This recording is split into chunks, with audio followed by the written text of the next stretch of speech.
If you're watching this video, chances are you are in the 2/3 of the American population that is overweight.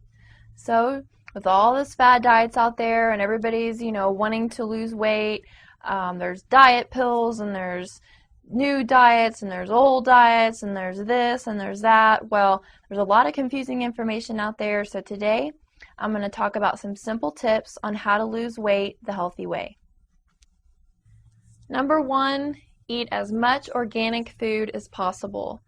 You're going to avoid all the chemicals, all the food additives, artificial ingredients that mess with your endocrine system and mess up your metabolism. And if you'd like more information about why organics are important, I do have an organic video, so feel free to watch that. So that's number one. Number two, eat breakfast. And I'm not just talking about eat any old breakfast.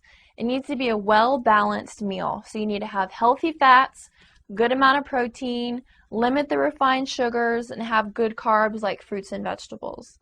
So one example would be do a breakfast smoothie. You can throw in some frozen fruit, protein powder, and some flaxseed oil. So that's all three categories. Now those donuts won't work. Anything that's high sugar won't work because it spikes your blood sugar. So you feel pretty energetic for a few hours, but then you dip real low, and so you feel lethargic and you're not as efficient at work as you need to be. Number three, eat high fiber foods. These are going to keep you full longer and they're going to fill you up faster. Some examples would be Jerusalem artichokes, broccoli, pears, blueberries, beans and lentils, sprouted grain breads, unrefined grains. Again, these foods are going to keep you full longer so you have less cravings and you eat less throughout the day. Number four, drink water. You want to drink half your body weight in ounces, and this is going to help increase your metabolism, help your body detoxify, and it's going to help improve your digestive function. So some tips on how to drink water throughout the day is right when you wake up, drink 8 ounces of water. It's actually just a cup, so it's not that much, and I find that this gives me a burst of energy. And then drink 8 ounces of water right before you eat, room temperature or warm, and that will help your digestive system get working. Number five, pay attention to what portion sizes you're eating. It's amazing to me on packaged foods and bottled foods and drinks and beverages. There's on the nutrition fact label, it'll say how many servings are for that item. And a lot of times it's 2 or more servings, so pay attention because it's real easy to drink that bottle of whatever you're drinking and you're getting way more calories than the label says. And then a lot of people don't know the standard serving sizes for food. A serving of meat is 3 to 4 ounces, which is the size of a deck of cards. Tablespoon of oil, which is about the size of a ping pong ball. 1 ounce of nuts is about also the size of a ping pong ball. 1 cup of raw vegetables is a serving, and then half a cup of carbohydrates is a serving. So it's real easy to overeat if we're not paying attention to how much we're eating. Number 6, we need to eat between 5 and 6 meals a day.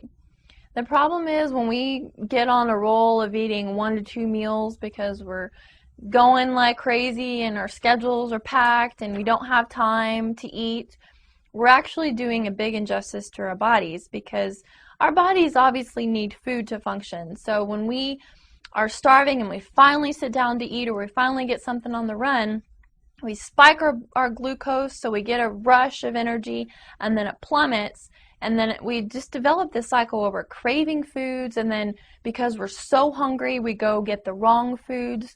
So if we plan accordingly and we eat breakfast, snack, lunch, snack, and then dinner, it's actually going to help normalize our metabolism, and it's going to keep us from having spikes of sugar and spikes of glucose and then craving stuff all the time. Number 7, don't eat after 8 p.m. Now you can kind of pick your own, hour that you're not going to eat, but the point is don't eat late. First of all, we don't need a ton of calories when our bodies are trying to wind down for rest. They're going to be stored and they're not going to be used, which is going to contribute to weight gain. But also, eating late puts a lot of stress on our digestive systems, and then also it interrupts our sleep patterns too, so we'll wake up feeling like we didn't really even sleep. Number 8, limit your sweets to 1 to 2 times a week. Now, I know this can be really difficult because sugar, let's face it, it's an addictive, thing to eat. So when you're not eating it and you're used to eating it, your body craves it. But this is one of the best things you can do for your health. Now, one way to do this to limit the amount of sugar that you eat throughout the week is when you do want to treat yourself, go out. Don't buy it and keep it at your house, because then it's going to call your name in the middle of the night and you're going to, want to go find that ice cream or that cookie. So go out to get something sweet. And then if you do buy something sweet for the house, get the small container. So if you're going to buy ice cream, buy the pint instead of the gallon, because then it's, a couple of servings and that's it. You're not tempted throughout the whole week to eat the whole gallon of ice cream by yourself. Number 9, avoid soft drinks. I've said this time and time again, but not only do soft drinks have a ton of sugar, 16 teaspoons of sugar in 1 can of Coke, but also it has high fructose corn syrup, which is going to reduce your body's ability to feel full because it impacts 2 hormones that do help you feel full, leptin and insulin. Now, even the diet drinks, okay, those are a no-no as well, because they have artificial ingredients and chemicals that are endocrine disruptors. They get in your body and they basically wreak havoc on your metabolism. So even though the nutrition fact label may say 0 calories and you think it's a freebie, it's really not. Number 9, keep unhealthy and junk foods as far away as possible. Don't keep them in your house, don't keep them in your pantry, don't keep them in your car, and don't tempt yourself by driving by the fast food places every single day if there's an alternate route you can take, or whatever else you're tempted with. If you just crave those Shipley's donuts in the morning, don't drive by it every day, take an alternate route. Because, temptations can eventually get to you if you're not strong-willed enough, and then we can get in the habit of, if we make one mistake, then we're like, oh, the whole day's shot, we might as well eat all the food we can find, and we might as well eat 10 Shipley's donuts instead of 1. So don't make that mistake. If you do mess up, get right back on track, get right back on the wagon, keep eating healthy, but it's much easier if you just avoid it in the first place. Number 11, keep emergency foods with you, whether it's in your purse or in your car. These are foods that you want to have on hand when you're hungry so you don't make bad decisions. So in my car, you'll always find turkey jerky and buffalo jerky. And of course, these foods are going to be organic. They're not going to have nitrates or nitrates in them.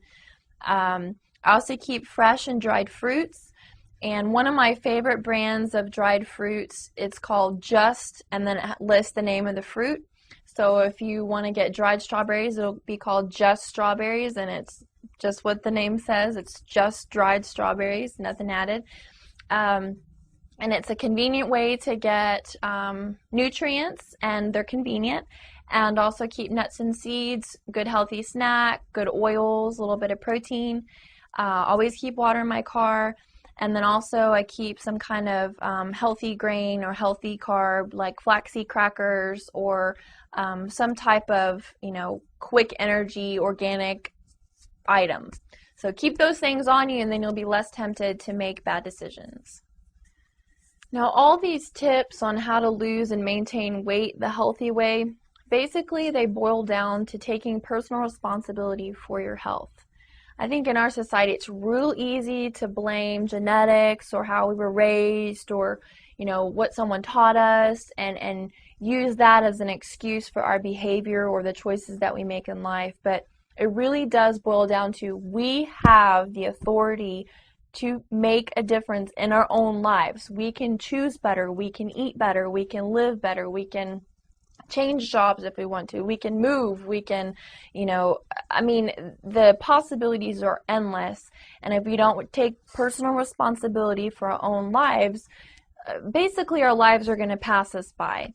So I made this video today to hopefully incite some motivation and to cause you to realize that you can make a difference in your health.